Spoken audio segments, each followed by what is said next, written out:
Sudah bergabung juga dengan kami malam hari ini Direktur Eksekutif Poltreking Hanta Yuda. Mas Hanta, selamat malam.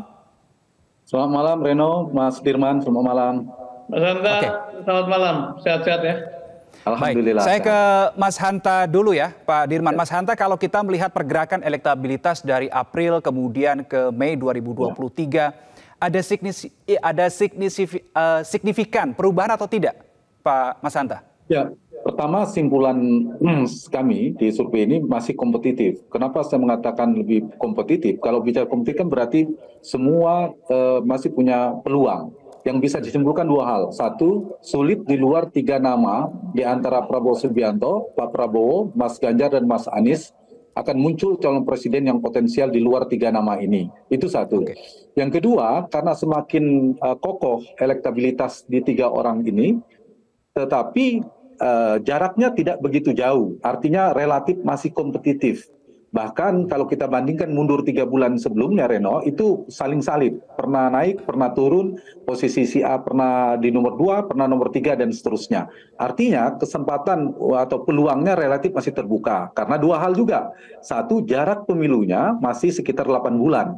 Kecuali survei misalnya dilakukan 1 bulan atau bahkan 2 minggu sebelum, akan sulit ada pergerakan perubahan.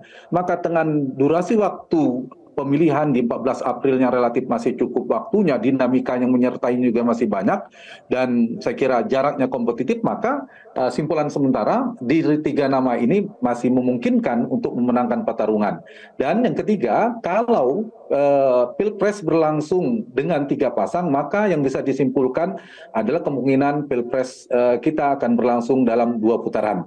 Itu yang saya kira yang bisa disimpulkan dari dinamikanya, Reno.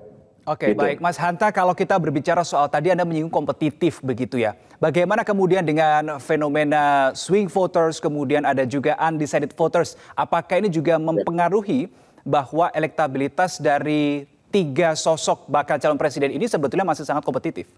Ya, data inilah yang membantu saya menyampaikan tadi, simpulannya masih mungkin kompetitif, masih mungkin ada pergerakan, masih mungkin fluktuatif perubahan, karena data undecided-nya atau orang yang pemilih yang belum menentukan pilihan di data kami itu masih 16%, Reno. Tapi jangan lupa, ada 2 lagi cara kami membedah tingkat kemantapan yang strong voters, yang sudah kuat kemantapannya juga tidak begitu tinggi. Ada swing yang mungkin masih berubah, itu 66%.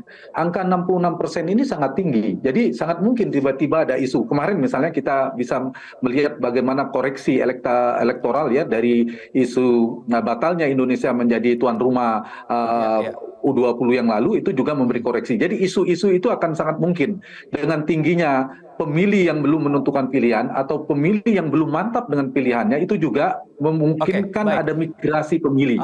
Nah, dengan kemungkinan migrasi pemilih ini ada faktor-faktor lain juga saya kira yang akan menunjukkan kena si A atau Mas Anies, Pak Prabowo, dan Mas Ganjar bisa naik dan bisa turun. Mas Hanta, tadi Anda katakan angka swing votersnya cukup tinggi nih, 66%. Kalau kemudian dibedah begitu ya, sosok mana yang swing voternya paling tinggi?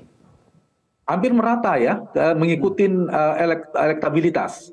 Jadi karena elektabilitas tertinggi di 3 nama ini relatif ya cukup tinggi di sana semuanya datanya. Jadi saya kira di luar faktor itu, Reno, juga ada variabel lainnya, misalnya terkait dengan approval rating, tingkat kepuasan kepada Pak Jokowi, itu juga mempengaruhi naik turunnya elektabilitas. Misalnya saya kasih contoh kepada Mas Anies Baswedan.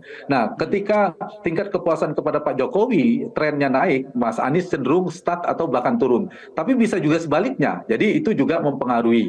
Yang kedua, saya kira isu tentang kepastian. Misalnya kepastian akan maju. Isu tadi Mas Dirman juga sempat menyampaikan beberapa hal, kan terbentuk ke persepsi publik. Sebagian merasa ini benar akan maju atau tidak. Nah, kalau kita lihat kan Mas Ganjar yang paling dengan golden ticketnya, dia tanpa koalisi, yang paling dianggap pasti.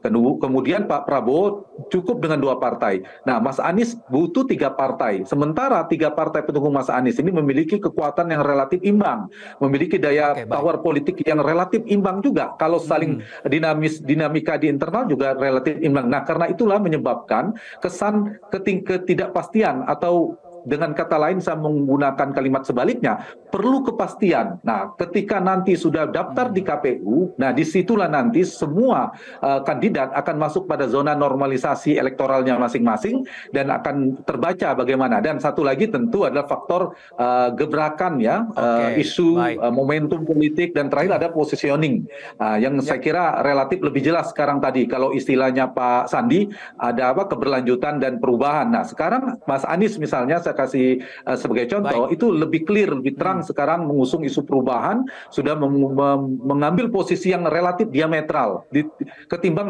sebelumnya yang saya kira masih beberapa politisi misal mengklarifikasi posisinya itu.